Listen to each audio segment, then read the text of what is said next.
Day 3 of this hopscotch sample series, folks. Get the logo in while you can. And this is quite unusual. This is a bourbon I've never had experience with. This is from, let's try and do that accurately. Let's try and slowly move in. There we go. The Green River Distillery in Kentucky. Now they do quite a few different styles of bourbon, rye, etc. This is the wheated bourbon at 45% ABV. Got a little summary here. The distillery was originally founded in 1885, revived in 2022, and this mash bill is 70% Kentucky grown corn, 21% wheat, and 9% malted barley. So pretty decent level of wheat kicking around in there. I love wheated bourbon. Huge fan of William LaRue Weller and pretty much anything wheated from Buffalo Trace, if I'm being honest with you. Massive Maker's Mark fan. Just moved my entire Maker's Mark collection to this office, so I need to show you all that at some point. But this is a wonderful, I need to just move my head out of the way, wonderfully coating this glass. And I said 45% ABV. The nose is everything I expect from wheated bourbon. It's just all of these like buttery pastry, apricot, peach. Much like the comment on the previous video with the Kalila, there's a little bit of tobacco with it, like sweet tobacco. But that peach note is incredible. But it's just that beautiful peach note. It's like peach iced tea, fresh peaches, just beautiful stone fruits. Getting a little bit of barrel char. It's quite welcome, to be honest. It's cutting through the sweetness very nicely. And there's even a very distant, more tropical note of pineapple. What is it about wheated bourbon that's just delicious? I really fell for wheated bourbon very hard back in the day. And still love it. Like regular bourbon too, but there's just something about wheated bourbon that just ticks all my boxes, you know? Yeah, tropical, fruity, little earthy notes of tobacco. There's a little barrel char kicking around with it. Welcoming, friendly, but let's see what it tastes like.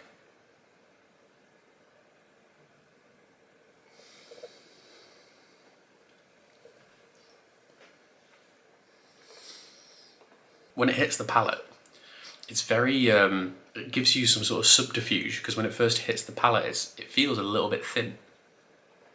And then out of nowhere, the texture just doubles. It just goes. All of these beautiful like, orange pith, orange oil, old-fashioned cocktail flavour profiles. There's a beautiful note of Angostura bitters and ginger.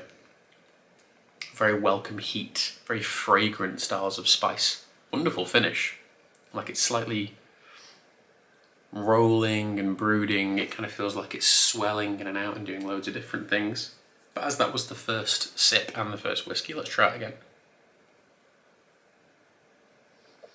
Yeah, not as intense that time. Do get quite a lot of the malted barley. This was 9% malted barley. It's relatively high. You do feel that at the end, it's almost yeasty and a bit beer-like. It's got the finish of like something quite light, like a Pilsner or a lager. Just that very kind of refreshing, light, clean, crisp style of beer. I really dig that though. It isn't as like chocolatey and as coffeed as something like a Maker's Mark, and it's nowhere near as over-the-top indulgent as something like Weller or like the Buffalo Trace kosher bottles, which are essentially Weller anyway, the wheated one anyway. It doesn't have that really over-the-top honeyed caramel sort of thing, but it's still lovely in its own right. So this comes in at, for a full-size bottle from a leading online retailer, it's 45 quid, which I don't think is that bad at all for what it does. It's a nice kind of evenly balanced style of whiskey. And then to get this delivered to your door, if this is the kind of thing you're interested in,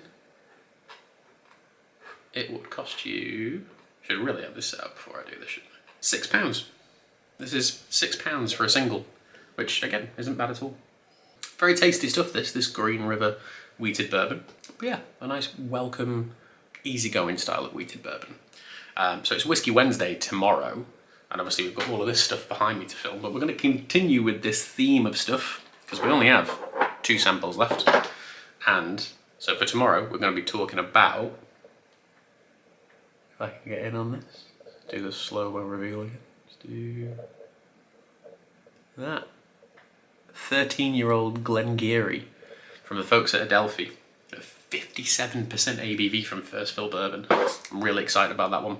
And then the final one is the 20-year-old Monty Musk rum, which is also going to be pretty wonderful, to be honest with you. But I will see you all tomorrow for Whiskey Wednesday and the Glengarry, and then the day after for the final hopscotch review. If any of these whiskies are sort of tickling your fancy, or if you just want to check out what Dram Delivery can do, check out the link below, because that's where Hopscotch's website is. And I'll see you all soon. Cheers.